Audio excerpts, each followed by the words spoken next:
6월장의 첫날 오늘 심화론 주제는 어떤 주제일지 화면으로 확인하겠습니다. 뜨거운 신재생 에너지 랠리 투자 전략은? 토마토 투자클럽의 이정호 전문가 모셨습니다. 안녕하십니까? 안녕하세요. 안녕하세요. 네. 우리 주식시장에서 지금 다시 이번 주에 스포트라이트를 받고 있는 게 신재생 에너지주입니다. 네, 맞습니다. 네, 신재생 에너지, 아무래도 러시아, 우크라이나 사태로 서방 국가와 러시아가 대립을 하게 되면서 유럽발 모멘텀이 강화되고 있다는 게 시장에 큰 주목을 받는 그런 사안이 아닐까 싶은데요. 유럽발 신재생 에너지의 훈풍 배경을 살펴볼게요. 네. 유럽발 훈풍 배경이라고 한다면 이걸 좀 거슬러 올라가야 된다고 저는 말씀해 드리고 싶어요. 네. 네, 이 저탄소 얘기가 나온 게 생각보다 긴 시간이 걸렸습니다.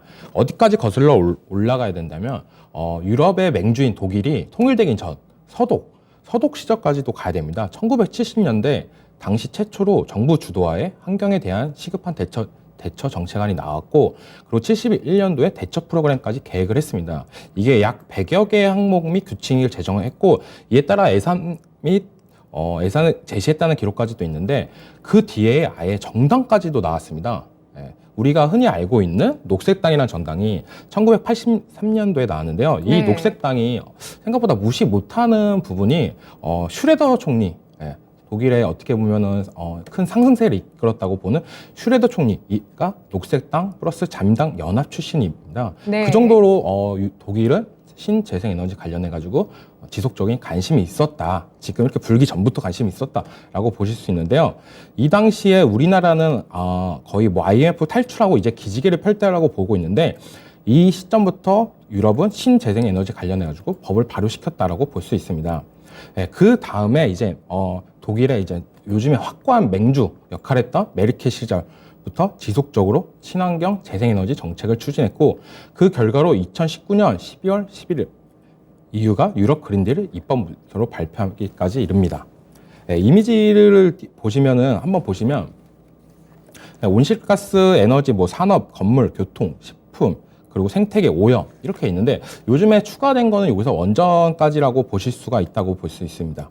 이 모든 내용이 친환경 관한 내용들인데, 이 입법 사안에 배당된 금액이 약 1조 달러에 육박하는 사항입니다. 다만 최근 코로나와 더불어 여파와 러시아 제재에 따른 변경점이 원전까지 포함되었다라고 보실 수 있습니다. 다만 이 그린 텍소노미에 우리가 조금 원전이 들어갔다고 되게 좋아했는데, 네. 우리나라가 우리나라가 조금 간과해야 되는 부분이 바로 방사능 재처리 시설 부재로 인해서 그린 텍소노미에 우리나라 원전은 들어가기가 힘들 것 같다라는 게 저의 생각입니다. 돌아와서 유럽에서는 아주 오래전부터 한 발 한 발 친환경을 향해 나아갔는데, 그렇다고 러시아 제재가 친환경 정책적으로 촉진된 방향으로 보는 시각들이 많습니다, 지금. 근데 저는 시각을 조금 바꿔보면 재밌는 상황이 납니다. 이게 반대로 유럽이 러시아 에너지 의존도를 낮추는 친환경 정책을 피니까 유럽에 대한 러시아가 입지가 상당히 줄어들었습니다. 그래서 어느 정도 러시아가 에너지 의존도를 높이기 위해서 약간 전쟁을 했다라고 저는 좀 약간 그런 생각도 들기도 하고 있습니다. 네, 그래가지고 그렇게 지나면서 이제 네. 잠시만요. 네, 러시아 훈풍이나 이런 부분 때문에 약간 더 친환경이 더 지속적으로 발전되지 않았나. 네, 지금 유럽 같은 경우는 러시아의 에너지 의존도를 많이 줄이려는 모습이 많이 나오고 있습니다. 네. 그래서 저는 지금 이 랠리는 지속적으로 갈 거라고 보고 있습니다. 항상 위기가 기회가 되는데요. 이렇게 러시아 쪽의 사태가 벌어지게 되면서 오히려 유럽 쪽에서는 에너지를 자립하고 네. 또 탈탄소하기 위해서 신재생 에너지의 속도를 더욱더 내겠다는 입장을 표명하고 있습니다. 거슬러 올라가면 1970년대부터 이런 유럽의 신재생 에너지 바람은 시작이 됐고요. 1983년에 녹색당이 독일에서 창설이 됐군요.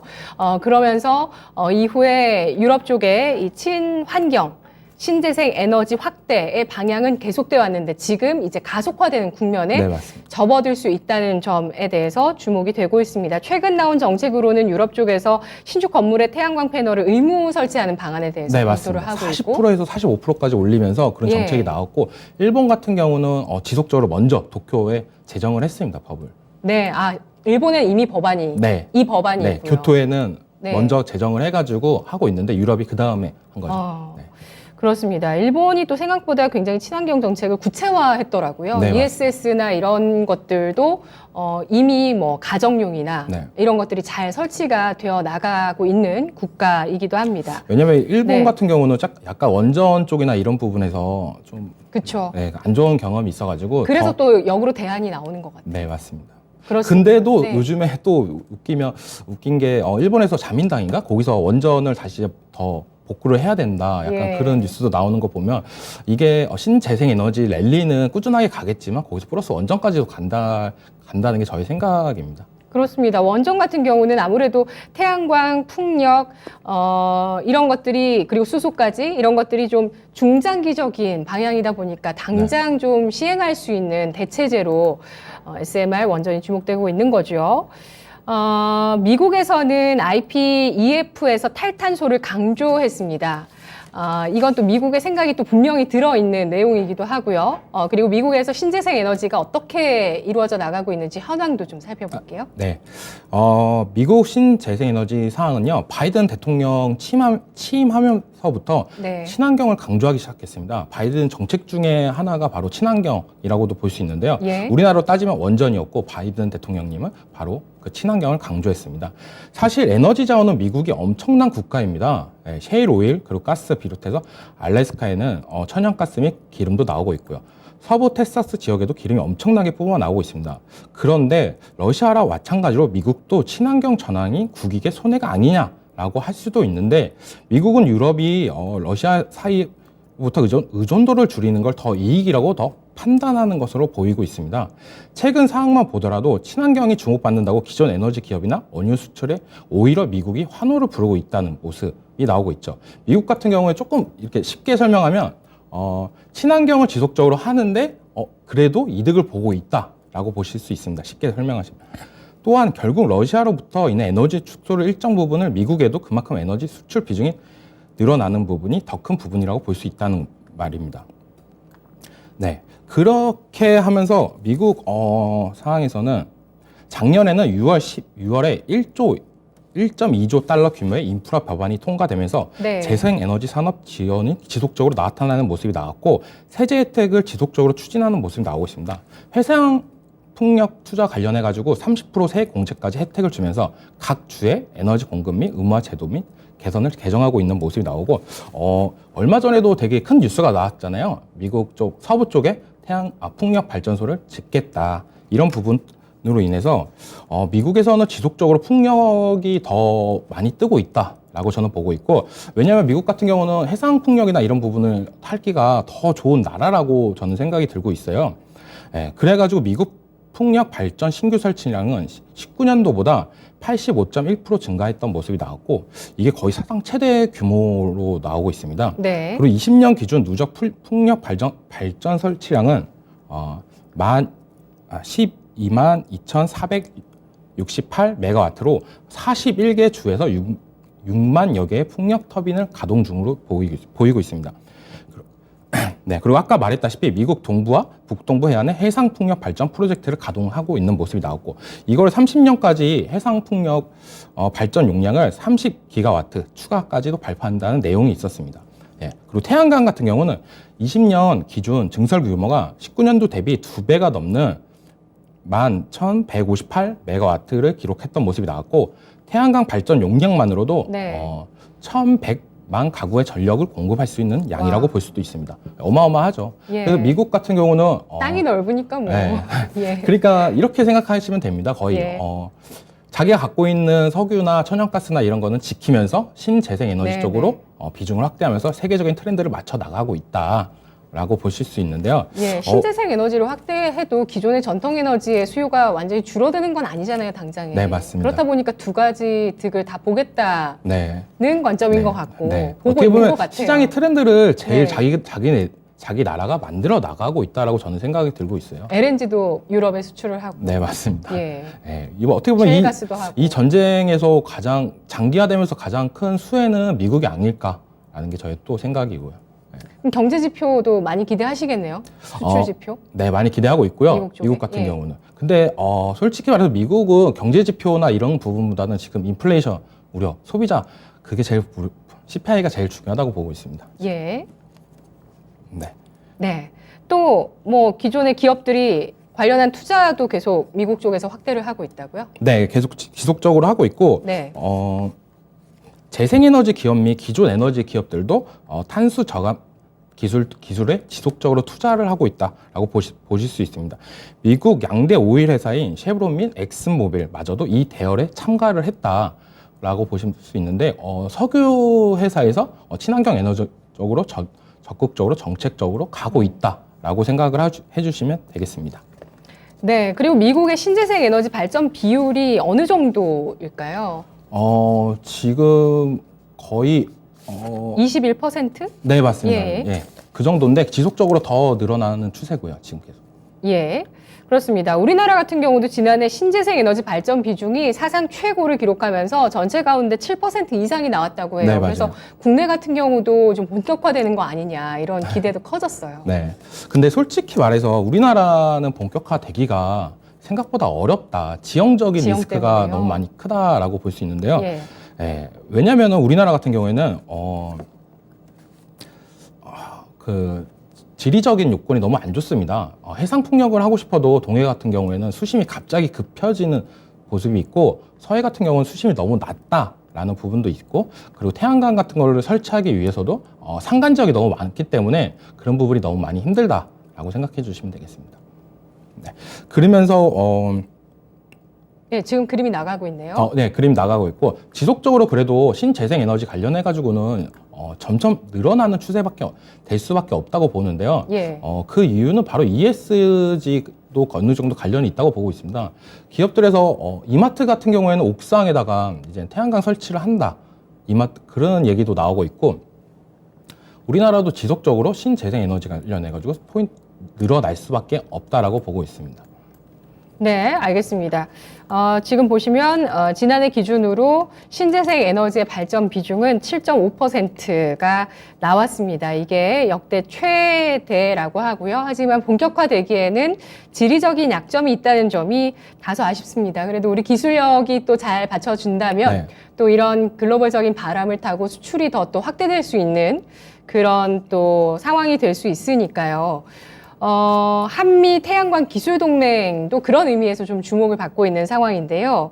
한국과 미국의 이번 정상 간의 만남에서 여러 가지 뭐 안보 동맹을 맺는 것이 이제 경제적인 내용으로 많이 맺었는데 그 가운데서도 태양광 분야로 좀 확대하려는 움직임에 대해서도 주목을 받고 있습니다. 지금 뭐 좀 내용을 보면은 하나 쪽에서 좀 미국과 태양광 분야로 협력을 확대하자. 하나 쪽에서 좀 주장을 하고 있는 것 같기도 한데 네. 구체적으로 한번 좀 내용을 알아볼게요. 네, 이번 바이든 방문에서 하나 플러스 그리고 OCI 등 태양광 기업들 대표들이 만찬 자리에 초대가 됐습니다. 네. 그 자리에서 정확하게 무슨 얘기가 나왔는지는 모르겠지만 하나에서 아까 지속적으로 이렇게 태양광 쪽으로 계속 어필을 하는 이유는 저는 좀 약간 방산 쪽도 미국이랑 약간 협약도 맺을 수 있기 때문에 더 이 태양광 이슈가 나올 때 얼른 같이 묻혀서 가자라는 게 저희 좀 그런 생각도 들고 있고요.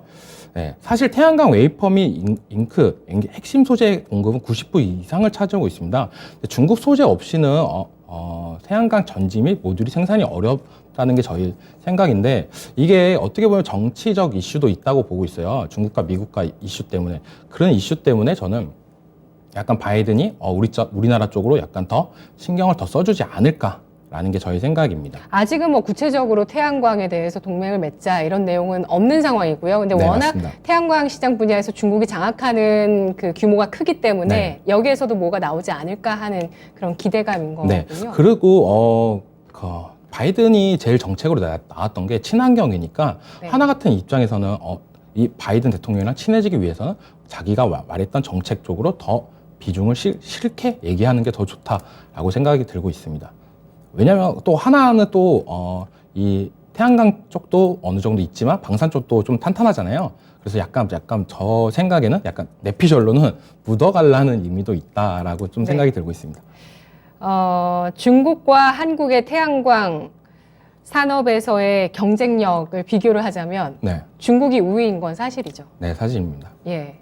그건 어쩔 수 없죠. 왜냐하면 중국의 값싼 인력 때문에 이런 소재나 이런 부분이 더 싸질 수밖에 없다라고 네. 볼 수 있습니다. 그래도 하지만 미국 수혜를 받을 수 있다고 보시는 거예요? 네, 받을 수 있다고 보고 있습니다.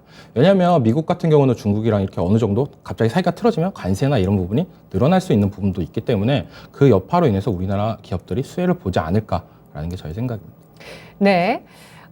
그리고 이 전력 관련한 그 원료라고 볼 수 있는 에너지 가격이 상승하다 보니까 한국전력이 워낙 그 적자에 허덕이고 있습니다. 네. 그래서 정부 차원에서 나오고 있는 것이 바로 전력 거래가 상한제, 전력 도매가 상한제 네. 적용인데요.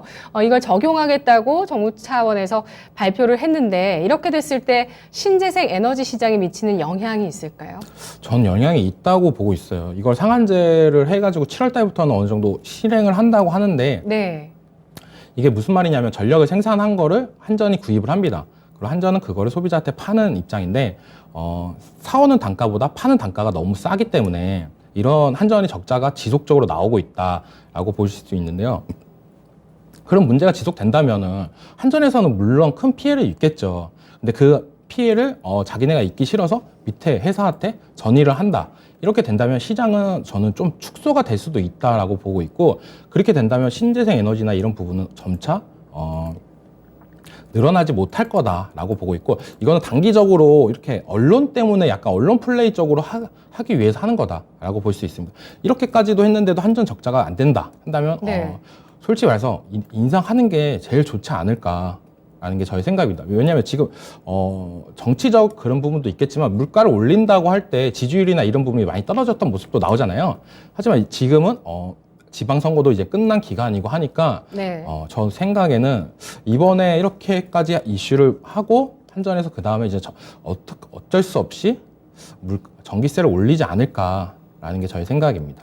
네. 한국전력에서 요금을 인상하는 쪽으로 예상을 하시면 네. 현재 한국전력의 주가가 22,900원이거든요. 네. 매수 관심 있으세요? 한국전력 22,900원이요? 예, 워낙 무겁고 뭐 22,3,000원에서 계속 왔다 갔다 하고요. 최근에 뭐 21,000원, 2만 원 이런 쪽에서는 좀 강한 매수세가 들어오기도 했잖아요. 네. 근데 뭐 이게 예상대로 갈지는 모르는 상황이지만 이런 전력 거래가 상한제를 도입해도 한국전력이 적자를 면치 못할 거라고 예상하시는 거잖아요. 네, 그 맞습니다. 가능성이 높기 때문에 요금을 인상하게 될 거다라고 보시는 건데 네. 그러면 한국전력의 주가는 좀 움직일 수 있을까요? 저는 솔직히 말하면 올릴 수밖에 없지 않나. 지금 전기세를 안 올린다는 게 공약이었던 걸로 알고 있었습니다.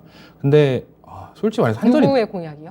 대통령 예. 공약으로 전기세 인상을 없겠다 이렇게 했던 걸로 알고 있는데 근데 이게 어떻게 물가가 올라가는데 전기세가 안 오르고 배길 수가 있나라는 게 저희 생각이고, 이제는 어떻게 보면 진짜 솔직히 이제 선거 기간이 끝났잖아요. 지방선거도. 그러니까 이제 약간은 올리지 않을까. 그 액션 전에 바로 나왔던 게 이 전력 상한제가 상한제 도입을 해가지고 한전에서 어느 정도 노력하는 부분, 그리고 이 고통을 다른 민간 기업이나 다른 기업들한테도 전이하는 부분, 이렇게 저는 생각을 하고 있습니다. 약간 시나리오, 이건 내피셜입니다. 약간.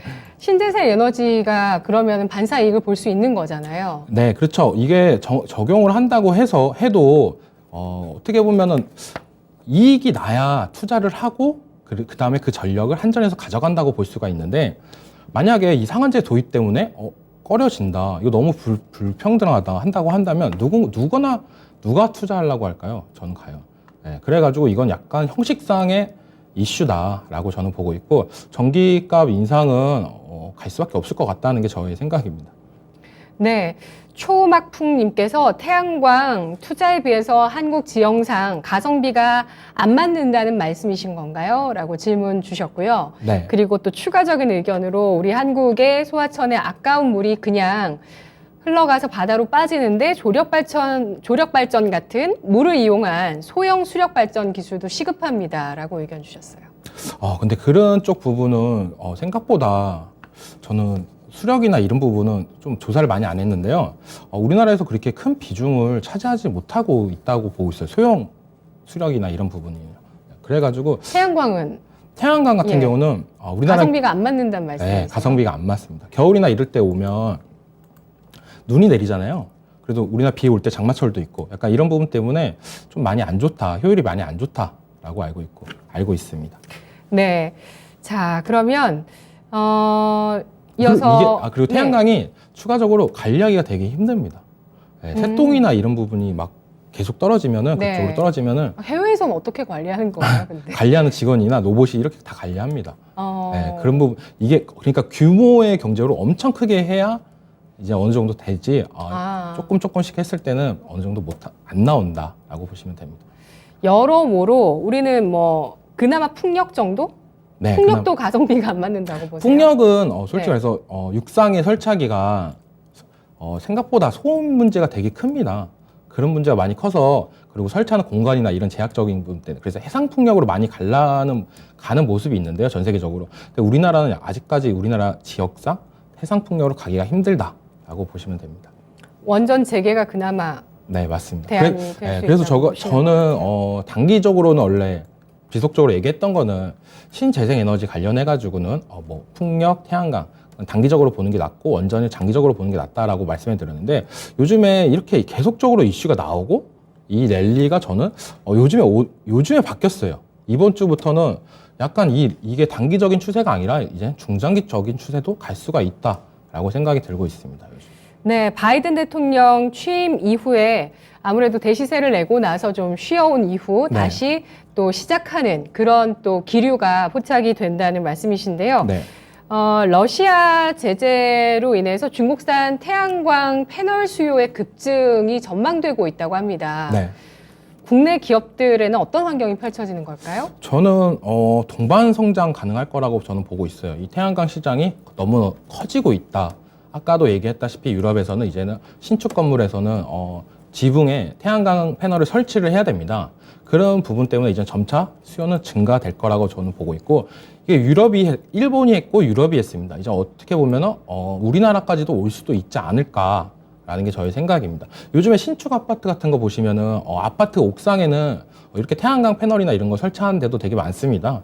그래가지고 이게 어떻게 보면은 법적으로는 안 나왔지만 우리나라도 신규 네. 아파트는 지속적으로 진행을 하고 있다. 하지만 이렇게 법 제정이나 이런 부분이 됐을 때 더 시장의 파급력은 더 클 거라고 저는 보고 있고 저는 중국이나 그런 수요 공급 때문에 이 시장은 점차 더 커지고 동반선장할 거라고 저는 보고 있습니다. 네, 알겠습니다. 채팅창에서 허생님께서 가능하면 공기업 안 사는 걸로라고 맞습니다. 의견 주셨고요. 맞다고 또 동의하시네요. 맞다. 그리고 서당계 1년차님께서 수력이나 조력은 환경단체의 반대가 심할걸요라고 의견 주셨습니다. 그리고 국내 기업들 같은 경우는 그 기업들의 투자를 좀 엿볼 수 있을 대목이 바로 아리백인데요. 네. 그러니까 신재생 에너지 100%를 활용해서 모든 어떤 그 생산 과정을 네. 바꿔 나가는 것. 이게 아리백인데 우리 기업들은 그동안 가입을 주저한 모습이었고 네. 삼성전자 측에서 이 아리백 가입에 대해서 기자가 질문을 하게 되자 조만간 좀 큰 선언을 할 것 같다라고 발언을 하면서 아리백 가입에 대한 기대감을 높였습니다. 그런데 우리 기업들이 주저하는 데는 또 이유가 있거든요. 네. 신재생 에너지 인프라가 좀 부족하기 때문이라고 하는데 이런 네. 문제 해결 없이도 우리 기업들이 아리백 가입할 수 있을까요? 아리백 가입은 할 수는 있습니다. 할 수는 있다고 보는데 그게 1년마다 계속 갱신이 되는 걸로 알고 있는데 떨어질 수도 있죠. 근데 떨어졌을 때 폭풍은 더 크고 지정학적으로 우리나라에서 지속적으로 세계적인 트렌드이기 때문에 이 아리백 가입하는 글로벌 회사, 우리나라의 글로벌 회사들은 점차 많아질 거라고 보고 있습니다. 예. 하지만 저의 요소가 조금 있다고 보는데 첫 번째로는 신재생 에너지 인프라가 부족이라고 저는 보고 있습니다. 발전 비중이 우리나라는 7%밖에 안 됩니다. 이제야 7%된 예. 겁니다. 근데 이 상황에서 어떻게 이 아리백을 점차 늘어날 수 있을까요? 뭐 크게 보면 2050년도까지 본다면 점차 많아져서 늘어날 수 있겠지만 지금 같은 시점에서는 아직까지는 기대감만 있다라고 있다고 보실 수 있습니다. 저는 아리백 관련해 가지고는 제일 큰 거는 바로 원자력이 문제다라고 저는 보고 있어요. 아리백에는 아직 원자력이 없습니다. 지금 풍력 그리고 태양광, 뭐 지열, 뭐 수소 뭐 이렇게 있는데 이 원자력이 없다는 게 조금 저는 문제라고 저는 보고 있고 이게 아리백에서도 어떻게 보면 원자력을 추가된다라고 한다면 그때부터는 우리나라 가입하는 기업들이 점점 많아질 거다라고 저는 보고 있고 그때 되면 이제 완전히 그때가 완전 피크가 아닐까라고 저는 보고 있습니다. 네. 유럽의 그린 텍소노미에서 그 원전을 인정하는 게 기준이 높기 때문에 우리나라가 그 기준에 아직 부합하지 못하는 측면이 있다고 판단을 하시네요. 네, 맞습니다. 예, 방사성 폐기물 처분장 확보 같은 게 우리나라는 안 되어 안 돼 있다고요. 왜냐하면 이거 예. 같은 경우도 처분 시설을 만들려고 하면 네. 이게 어떻게 보면 자기네 집 앞에 이렇게 위험한 저는 거를 당연히 있어야 된다고 생각하는데 의외로 네, 없습니다. 없군요. 네, 그래서 아직까지도 이게 되게 누군가는 한 분은 결정을 하셔야 된다고 저는 보고 있습니다. 대통령이나 네, 맞습니다. 국회에서 네. 누군가는 강력하게 밀어붙여야 된다는 말씀이시네요. 그러니까 왜냐하면 그렇게 돼야 그린 텍소노미 위에서 원하는 그린 네. 텍소노미 될 수도 있고 추후에 아리백에서도 원전이 들어갈 경우에 우리나라가 더 큰 수혜를 보지 않을까라는 게 저의 생각입니다. 네, 앞으로는 이제 이게 뭐 기조 자체가 크게 변화를 하는 거잖아요. 네. 어떻게 보면은 그 미국과 서방 국가에서 중국을 글로벌 공급망에서 좀 배제하기 위해서 네.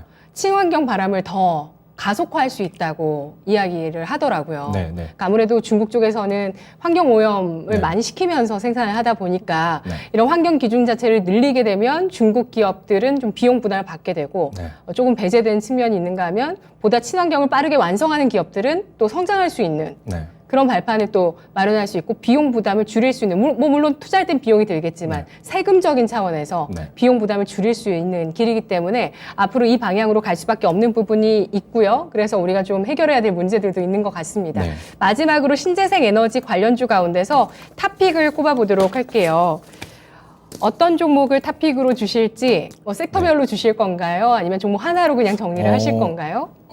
풍력 하나 드리고 그다음에 태양광 알려드린 게 제일 좋다고 저는 보고 있고요. 풍력 같은 경우에 근데 다들 아시는 종목이에요. 아실 수밖에 없는 종목이고 CS 윈드라는 종목인데 CS 베어링이 참 잘 가더라고요. 네, 그래. 시장은 약간 그렇습니다. 잘 가는 솔직히 말해서 CS 윈드가 좋다고 해서 갖고 왔는데 주가의 반영성이나 이런 부분은 테마를 더 타기 때문에 약간 그런 부분 때문에 왜냐하면 실적 시즌이 오고 그럴 경우에는 CS 윈드가 더 큰 파급력이 나오겠지만 약간 지금같이 어수선한 분위기일 때는 약간 테마 성격이 강한 종목들이 더 잘 갑니다. 그 대표적으로 CS 베어링이라고 볼 수도 있는데 저는 지금 풍력적으로 보고 있는 거는 CS 윈드라는 종목입니다. 왜냐면은 CS 베어링이 잘 가잖아요. 잘 간다고 그거 따라가다가 아차 싶어서 물리면 또 마음 아픕니다. 근데 차라리 눌렸을 때 사는 종목이 더 낫지 않을까라고 보고 있고 CS 윈드 같은 경우에는 오늘 같은 날도 어느 정도 오늘은 저는 솔직히 말해서 이 아리백 발언으로 인해서 신재생 에너지가 조금 더 강세를 보일 거라고 저는 생각을 했어요. 근데 그 여파가 로봇주로 가면서 시장은 지금 로봇주가 더 핫해진 모습인데 그래도 어떻게 보면 불씨는 지폈다.